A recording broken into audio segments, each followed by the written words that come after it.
What is going on, everybody? My name is John Solo, and today I've got a Star Wars theory that might just change the way you watch Revenge of the Sith forever. Because according to this theory, during the time that episode 3 takes place, Yoda thought of himself as the Chosen One. If you're not a hardcore Star Wars fan, you might not know the significance of that claim or what it even means to be the Chosen One, so let's go over it real quick. The Chosen One was the central figure of the Jedi Prophecy, a prophecy that foretold the destruction of the Sith and the restoration of balance to the Force. It was said the Chosen One would bring about this destruction and restoration, and while it took longer than expected, Anakin Skywalker did fulfill his destiny. And just so there's no confusion, we the audience know for a fact that Anakin was the Chosen One. It's confirmed in the movies, in the books, by George Lucas himself. There's even a page on Wikipedia that goes over the rise, fall, and salvation of Anakin Skywalker as the Chosen One. So you might be wondering, if we know who the Chosen One is, what's the point of this video? Well, when you look at the events that happen in Star Wars, you'll notice there were differing opinions about the prophecy I just mentioned, to the point where even Jedi Masters weren't certain what it meant. When Anakin was first brought to the Jedi Council, they were doubtful that he was the Chosen One. Despite passing their tests and having a vote of confidence from Qui-Gon Jinn, they didn't even want to train him. There's fan theories out there that Mace Windu thought of himself as the Chosen One, which is why he was so against Anakin being trained, and years later tried to kill Darth Sidious himself with the help of some friends. In Star Wars Rebels, Obi-Wan tells Darth Maul that he's protecting the Chosen One on Tatooine, of course referring to Luke and being wrong. Is it the Chosen One? He is.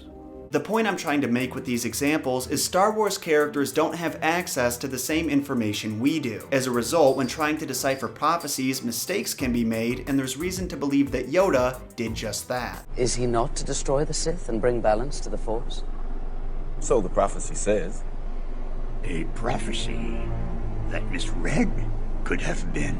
I know it's hard to believe that wise old Yoda could make a mistake, but listen to this. In Season 6 of the Clone Wars series, Yoda hears the disembodied voice of Qui-Gon Jinn while meditating. This is a big deal because at this point, the Jedi still believe that one loses their identity when they die and becomes one with the Force. The teachings were clearly wrong, so Yoda embarks on a journey in pursuit of the voice, hoping to gain some knowledge. Before going any further, I think some emphasis needs to be placed on what I just said. At this point in the Star Wars galaxy, the Jedi have existed for millennia, and Yoda himself is over 800 years old. An exhausting war is going on, the Jedi are scattered throughout the galaxy. I don't know about you guys, but the last thing I would expect to happen at this point would be Yoda of all people learning something new. But still, he does. This crazy journey he's on has him talking to the dead, confronting ancient Sith lords, and visiting temples where Jedi were sacrificed. It's insane and changes quite a bit of what Yoda thought he knew about the Force. And then what happens after his adventure? Count Dooku is killed,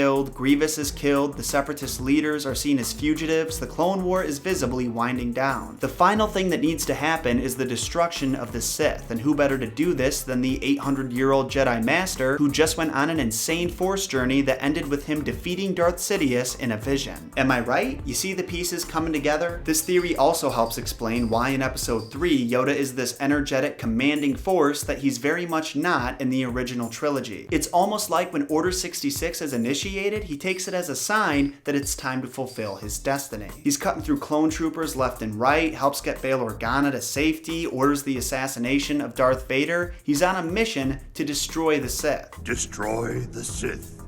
We must. It's not until he actually faces Darth Sidious that his momentum dies down. And that's another reason why I wanted to cover this theory. It actually fixes a small problem that myself and other Star Wars fans had with episode 3, that Yoda gave up fighting against Darth Sidious so early. We can all agree that he gave up pretty quick, right? He steps into Palpatine's office, confident as ever, actually blocks his escape route so they have to fight, and then after a few minutes of going at it in the Senate chamber, he does a complete 180 and starts talking about exiling himself. Why? When you take a really close look at the duel with this theory in mind, it becomes a little more clear. Remember, shortly before the events of episode 3, Yoda had a vision where he faced Darth Sidious, and while the battle had its high and low points, it remained pretty even until Yoda ultimately came out the victor. It's pretty reasonable to assume that Yoda expected this to be the way the fight went in reality, except it didn't go that way. In fact, there weren't even many moments where Yoda had the upper hand. He was pretty much playing defense the entire time until he was tossed through the air midair by a Force Lightning shockwave, and I think this is when he realized he couldn't win. Not only did this duel not play out the same way as his vision with a few notable exceptions, he was undeniably losing, and I think he realized that if he were the chosen one, if he were meant to destroy the Sith, this would not be the case. So wise old Yoda had a revelation. If he can't destroy the Sith himself, maybe there's still time to train the person who can. Or more accurately, train their child. Him having this mentality also helps explain why he decided to go into exile instead of helping out the rebellion when they definitely could have used him. He needed to stay safe and hidden until the time was right. The aggressive Yoda we saw in episodes 2 and 3 receded, he became a passive old hermit and bided his time until the son of the chosen one came to him for training. And with that comes the end of today's theory. I'm really excited to hear what you think. If you enjoyed this video, please make sure you hit that like button. It helps the channel a whole lot and it lets me know you care. For more weekly Star Wars content like this, hit that subscribe button and turn notifications on so you don't miss anything. Especially with The Last Jedi coming out, there's plenty of content on its way. Hit the share button below to easily share this video with your friends and family on social media. And when you're through with that, follow me on social media. The handles are right in front of you and links in the description. And one last thing, guys, I just want to say that all of these things I'm asking you to do at the end of these videos are not a requirement. Whether you do all of it or none of it, I appreciate you watching regardless, but a lot of work does go into these videos and every little bit of support counts. Even something as simple as hitting the like button, enough people doing it can make all the difference. So that's why I gotta ask. I'll be seeing you all very soon. Until next time, my name is John Solo. May the Force be with you, and remember, John shot first.